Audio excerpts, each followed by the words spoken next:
the southeast of North America, a treasure trove of natural wonder in both landscapes and life forms. Millions of years of intense geographical changes have caused this place to boast some of the most biodiverse ecosystems of anywhere on Earth.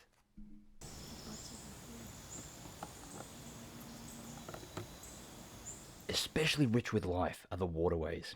Any body of water is sure to be packed with all sorts of flora and fauna. I'm gonna try my best not to do that.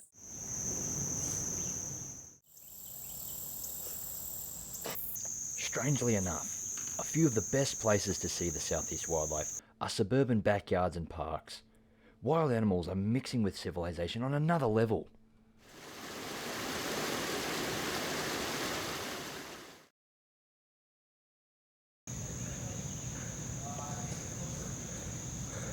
My name's Jed Roberts, and today, me and the girlfriend Jordan are going out to see what we can find.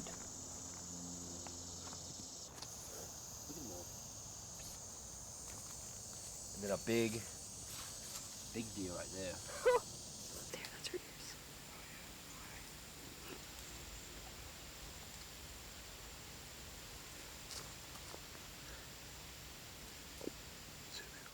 White-tailed deer are some of the most common big mammals you can see down here, even considered pests by some. In my opinion, they're one of the most graceful and underappreciated creatures around. It's just one of the most pretty animals.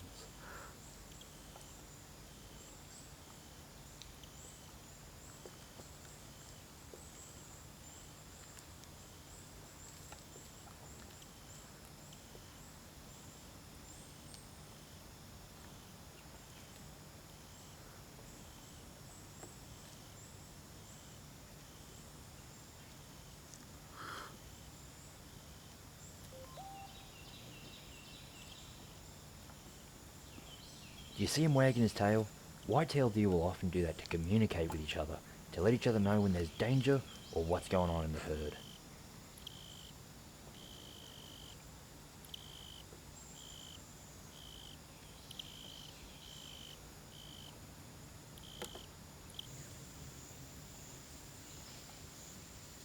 Nice shot, honey. Good shot. They're just babies. They still have spots. They're so small. Your eyes are so big. And that face is pretty cute too.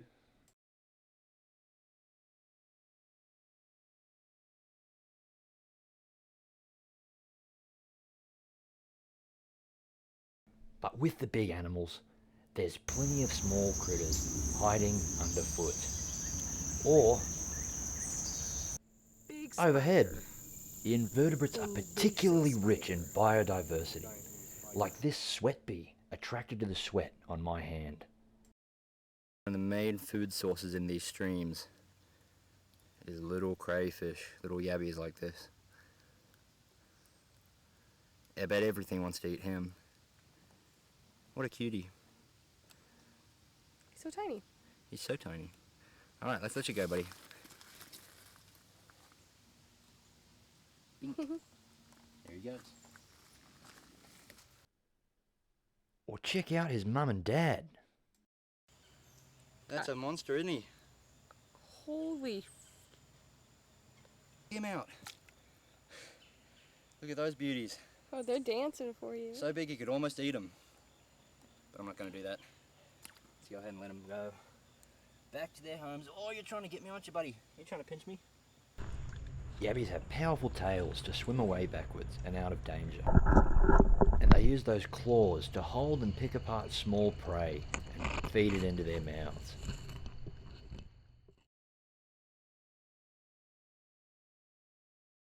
Look at the size of those pincers.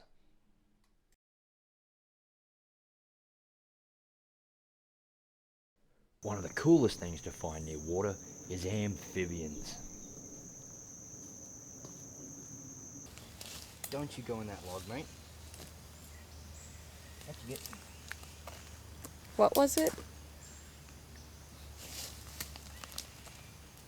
Oh, Man, he's got good camera.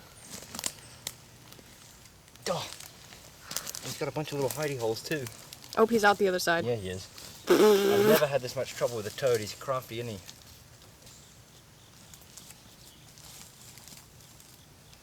he? You. Oh. Oh. Did you get him? Yeah. What is he? There we go. You gonna squeak? There he goes. You hear him? Oh, sorry. You're a cute little bugger, I aren't just want you? to say hi. We're not going to do anything. One of the most common amphibians in America, right here. The common American toad, not to be confused with the highly poisonous cane toad, very invasive all over the world. Cane toads are super invasive and they have toxic glands. Well, a lot of toads to some extent have toxic glands right here, but cane toads are super toxic, so that anything that eats them that's not adapted to eat them will die. So if he's a cane toad, that's bad news. Whoa. You are keeping great with his sliminess. He's actually not slimy at all. One of the differences between frogs and toads. Toads are completely dry and they don't return to the water after they've hatched. Frogs can still live in the water. Toads can swim, but they don't ever live in the water again. They're completely terrestrial. Hey? What do you think, cutie? You want to go? Do you want to hold him, honey? No, I'm okay. You sure? Look, you can jump now. A little poke on the butt. And poke on the butt. There we go. Good boy. Bye, buddy. One of my personal favourites to look for is salamanders.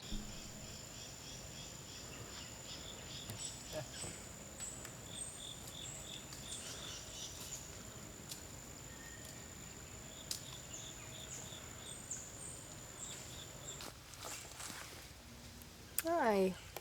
So this one is still a baby. He's still in his unmetamorphosized stage, which means that he's got tiny little external gills on the outside of his head. But he'll undergo a change, just like frogs turn from tadpoles, and he'll turn into a full-grown salamander, and he'll lose those gills so that he can come on land. Alrighty, let's let him go.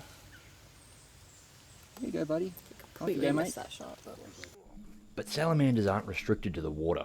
In fact, some earthworms. species are land specialists. Hey, buddy.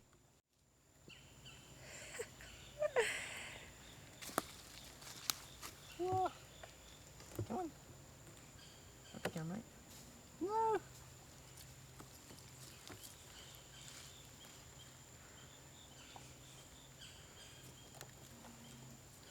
There you go.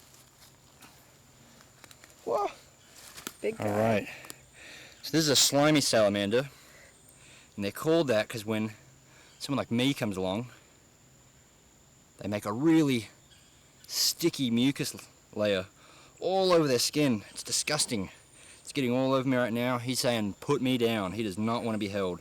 That's alright, I'm just going to touch him for a little bit. I don't want him to get too dry from my hands or absorb too much that, he's not supposed to. They breathe through their skin. So they absorb all kinds of things through their skin. And that's what, you see these folds, these lines on the side of him? That's to increase surface area on his skin. Slimy salamanders need to stay moist. More skin means more moisture. Bit of a scrap with someone. You can see his tail starting to grow back there. It's a little bit tender apparently. Alrighty, we'll go ahead and put him back before he gets too shaken up. There you go, mate. There you go, mate. Good on ya. And you can just go back under that rock and continue on his way. I just realized I can do this. You can really see the ripples you're talking about.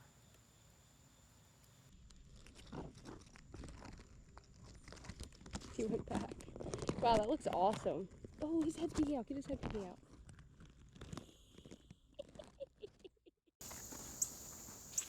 We can see that nature comes right up to our backyards, which means that now more than ever it's time for us to take care of it before it's too late.